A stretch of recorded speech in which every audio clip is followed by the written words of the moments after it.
Good morning to all of you. Chapter आपका चल रहा है earthquake and volcanoes, chapter number 5 part A. तो इसमें आपको लास्ट में अर्थक्वेक्स के बारे में बताया था। अर्थक्वेक क्या है, जो हमारे एंडोजोनिक और एक्सोजोनिक जो दो फोर्सेस हैं वो हमारे काम करते हैं, अंतर्जनित और बहिर्जनित। तो जो हमारा चैप्टर है अर्थक्वेक से रिलेटेड, ये एंडोजेनिक फोर्स के अंदर आता है। एंडोजेनिक फोर्स में भूकंप आ गया, वोल्केनो आ गया। जो इंटीरियर अर्थ का जो इंटीरियर पार्ट है उसके अंदर जो मूवमेंट होती है, जिस तरह का कोई भी इवेंट होगा तो उसका इफेक्ट जो हमारे को दिखाई देगा, हमारे को फील होगा। इसमें आपको बताया था कि जहाँ से अर्थक्वेक स्टार्ट होता है उसे हम फोकस पॉइंट कहते हैं, और ठीक उसके ऊपर वर्टिकल लाइन में सरफेस के ऊपर हम आ जाएं तो उसको हम एपिसेंटर कहेंगे। अर्थक्वेक को मेजर किया जाता है रिक्टर स्केल के ऊपर। जो हमारे पास स्केल गिवन है, रिक्टर ने दिया था 0 to 10। जैसे हम बोलते हैं 4.5 का आ गया, 4.6 का आ गया, 3.5 का आ गया। अर्थक्वेक की स्टडी को हम सिस्मोलॉजी बोलते हैं। अब कुछ स्टूडेंट्स की डिमांड थी कि भाई उनको टाइप ऑफ अर्थक्वेक या कॉजेज़ कुछ क्लियर नहीं हुआ था, तो इसलिए मैं इसको इस वीडियो में रिपीट कर रहा हूँ। तो आप सभी इसको ध्यान से सुनेंगे और फिर बुक से इसको एक बार रीड करेंगे। अब टाइप्स ऑफ अर्थक्वेक बोलें या फिर कॉजेज़ बोलें कि किस कारण से अर्थक्वेक आता है, या फिर हम बोल दें कि अर्थक्वेक के टाइप क्या हैं। तो सबसे फर्स्ट वाला टेक्टोनिक, विवर्तनिक।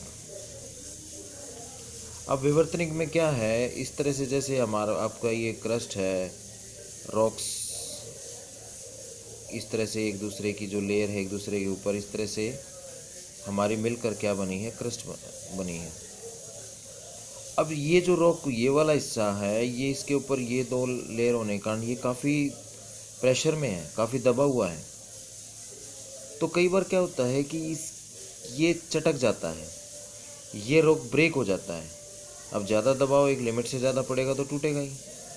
तो टूटने के कारण जब लार्ज स्केल पर टूटता है, तो जब ये टूटेगा तो इस आसपास के एरिया में मूवमेंट आएगी, क्योंकि ये एक दूसरे से कनेक्ट है। तो इसके कारण जो अर्थक्वेक हमें फील होगा, अर्थक्वेक जो आएगा उसे हम टेक्टोनिक विवर्तनिक कहते हैं। और एक चीज़ और कि जो मैंने आपको बताया था कि जो ये आपकी क्रस्ट का जो इंटीरियर पार्ट है, जो रॉक्स हैं, जो रॉक्स की लेयर हैं, ये किस तरह से काम करते हैं, एक रबड़ बैंड की तरह काम करते हैं। जितना इसको स्ट्रेच करोगे ये भी उसी तरह से स्ट्रेच होती है। लेकिन रबड़ को भी आपने देखा होगा कि लिमिट से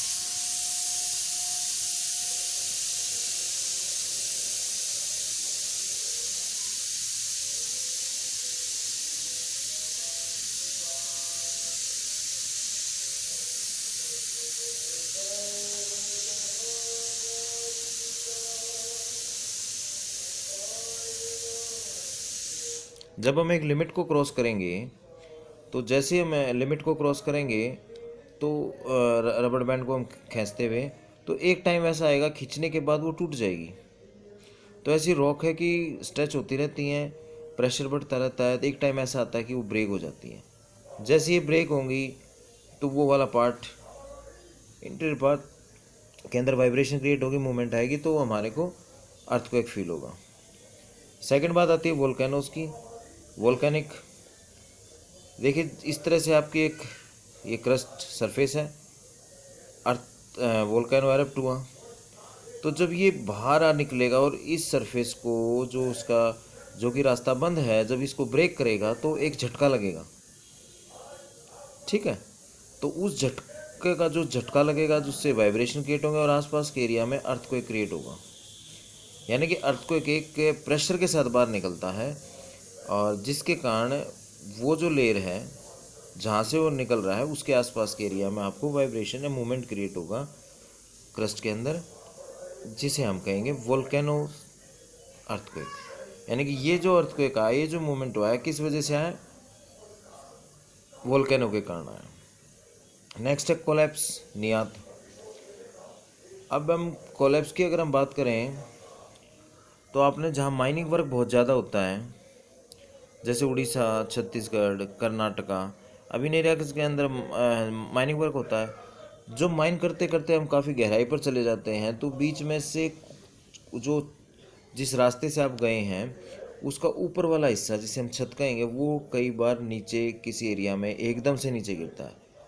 तो एकदम से जब नीचे गिरता है, लार्ज क्वांटिटी में जो मिट्टी, रॉक्स, जो लेयर हैं वो भी हैं, वो जब नीचे गिरेंगी तो कंपन महसूस होगी। तो उसके आसपास के एरिया में वोल्केनो अर्थक्वेक आएगा, कंपन महसूस होगी, वाइब्रेशन होगी, उसी को हम क्या कहते हैं? अर्थक्वेक कहते हैं। नेक्स्ट है आपका एक्सप्लोजन।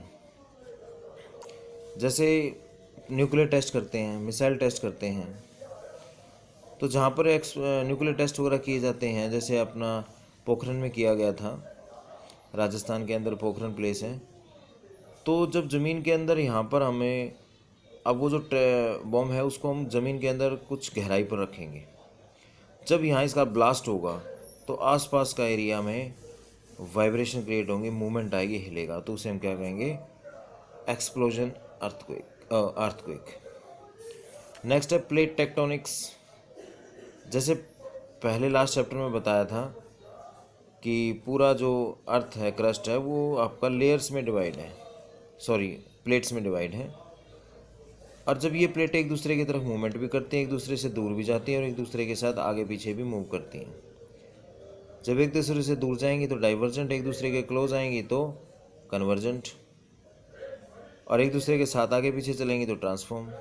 तो जब एक दूसरे क्लोज आती हैं तो एक दूसरे को हिट करेंगी, यहाँ हिट करने से भी आपकी कंपन, वाइब्रेशन क्रिएट होंगी, उसे हम अर्थक्वेक कहेंगे। ठीक है। नेक्स्ट आ गया आपका डैम।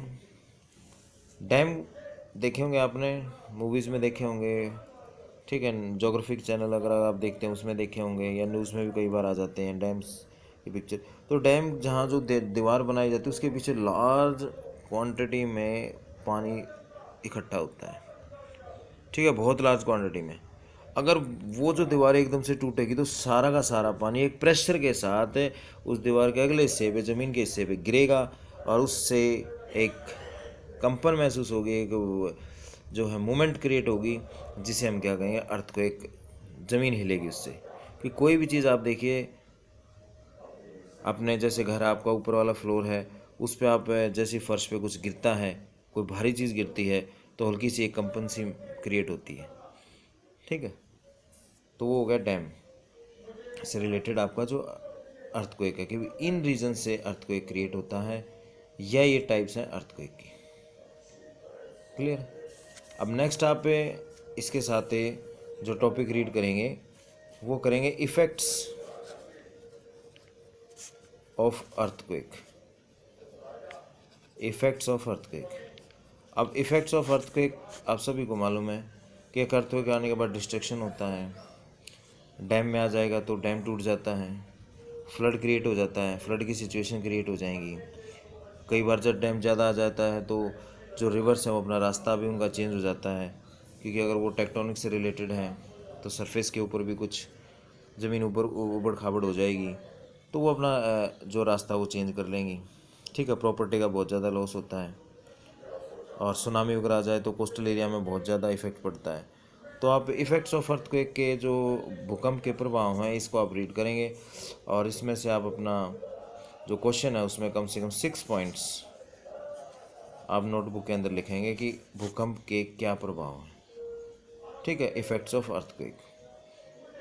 और एक क्वेश्चन आपका बन गया टाइप ऑफ अर्थक्वेक्स। छोटे क्वेश्चंस मैंने इनमें से आपको टॉपिक में से बताए थे कौन कौन से बनेंगे, तो इसको आप प्रॉपरली रीड करेंगे। Thank you.